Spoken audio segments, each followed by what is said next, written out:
लीडरा लीडरी बड़ी दूर है, जिन्नी वड्डी खजूर है। जे चढ़ गया तो करेगा मौजा, जे डिग गया तो फिर चकनाचूर है।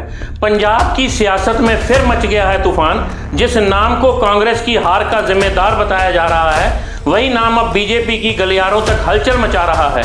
पूर्व विधानसभा स्पीकर और कांग्रेस के नेता केपीएस राणा। नमस्कार, आप देख रहे हैं द टारगेट न्यूज और मैं हूं आपका अपना राजवीर दीक्षित।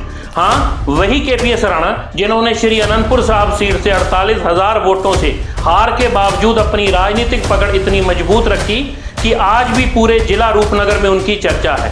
बई केंद्रीय लीडर ने उस दफ्तर का कदे कब्जा नहीं सी लिया। वो मेरे नां ते अलाट सी, अलाट जरूर उसके नां ते होया सी। मीटर मेरे नां है, कब्जा मेरा है, बिल मैं देना है ते ओदा हर किस्म का जिहड़ा संबंध है वो कांग्रेस पार्टी नाल है और लंबे अरसे तो उत्थे दफ्तर चलदा है ते चलदा रहेगा। लेकिन इस बार मामला चुनाव या भाषण का नहीं है, मामला है सरकारी मकान का, सत्ता के खेल का और सियासी रिश्तों के रहस्य का। अब जरा सुनिए इस कहानी के किरदार। एक तरफ है कांग्रेस के तेज तरार नेता केपीएस राणा और दूसरी तरफ बीजेपी के केंद्रीय राज्य मंत्री रवनीत सिंह बिट्टू। दोनों नेता, दोनों सियासी विरोधी, लेकिन एक सरकारी मकान ने दोनों के बीच की लाइन को धुंधला कर दिया है। भाखड़ा ब्याज प्रबंधन बोर्ड यानी पीएमबी का यह मकान quarter number 48I Ravneet Bittu को उनके पिछले कार्यकाल के दौरान अलॉट किया गया था। मगर हैरानी की बात यह है कि आज उसी क्वार्टर पर कांग्रेस का बोर्ड लटक रहा है। जी हाँ, बीजेपी मंत्री का मकान कांग्रेस के ऑफिस में तब्दील। बई केंद्रीय लीडर ने उस दफ्तर का कदे कब्जा नहीं सी लिया। वो मेरे नां ते अलाट सी, अलाट जरूर उसके नां ते होया सी।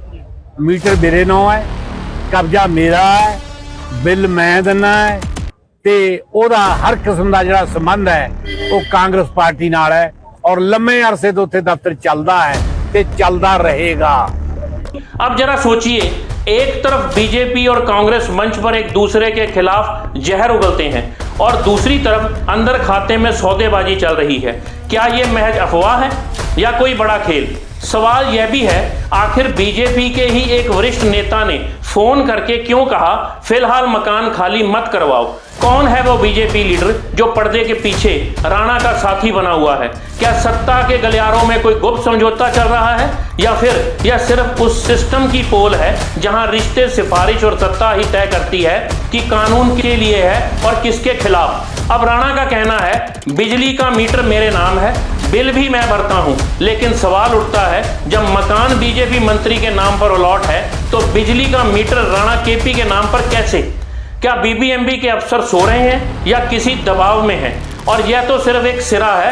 अगर चुनाव आयोग की शर्तों को देखा जाए तो ना रवनीत सिंह बिट्टू ने और ना ही केपीएस राणा ने चुनाव लड़ने के दौरान अपने एफिडेविट हल्फनामे में इस सरकारी क्वार्टर का जिक्र किया है। यानी दोनों ने ही एक अहम जानकारी सिस्टम से छुपाई है और यही गलती अगले चुनाव में बड़ी कार्रवाई का कारण बन सकती है, जिसकी तैयारी शुरू की गई है।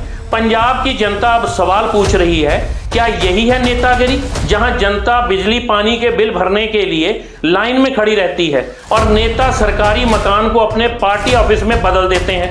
बीबीएमबी प्रशासन की चुप्पी अब और भी ज्यादा संदेहप्रद लगने लगी है। क्या उन्होंने बिट्टू से इस क्वार्टर का पैनल रेंट दंडात्मक किराया वसूला है या नहीं, या फिर यह भी वीआईपी छूट के नाम पर दबा दिया गया है? अब जरा सोचिए, एक तरफ जनता बिजली के मीटर को लेकर सरकारी दफ्तरों में चक्कर काटती है और दूसरी तरफ एक पूर्व विधानसभा स्पीकर कह रहे हैं मीटर मेरे नाम है इसलिए घर भी मेरा। वाह राणा साहब, अगर मीटर के नाम से मकान तय होते तो आधा पंजाब बिजली बोर्ड का हो गया था।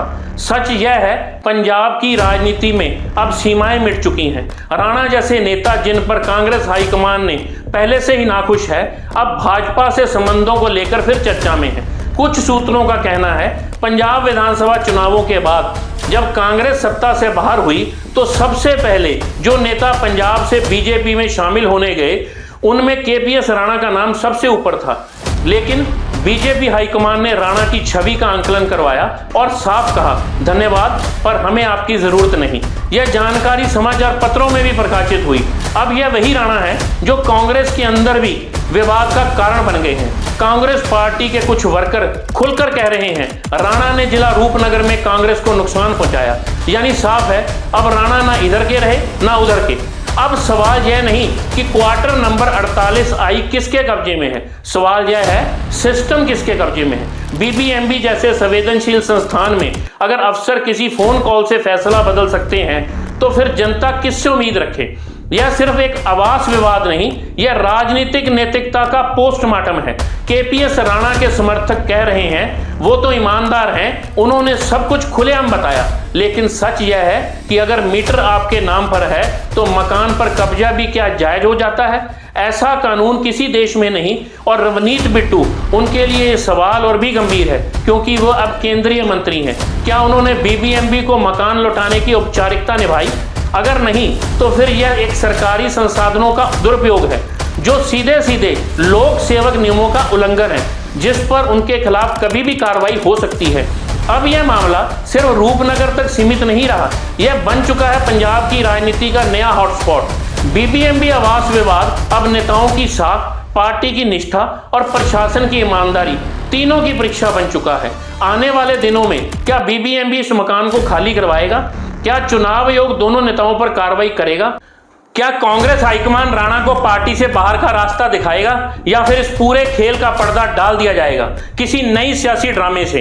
एक बात तो तय है, पंजाब की जनता अब सब समझ रही है। जो नेता जनता के मकान के वादे करते हैं वह खुद सरकारी क्वार्टर नहीं छोड़ते। क्वार्टर नंबर 48 आई अब सिर्फ एक पता नहीं रहा, यह बन गया है सत्ता, स्वार्थ और सियासी सौदेबाजी का प्रतीक। और जब जनता का सब्र टूटेगा तो ना बीबीएमबी बचेगा, ना वो मीटर जिसका बिल राणा भरते हैं, ना वो पार्टी जो चुप्पी साधे बैठी है। यह पंजाब है साहब, यहाँ जनता देर से बोलती है पर जब बोलती है तो सियासी दीवारें हिल जाती हैं।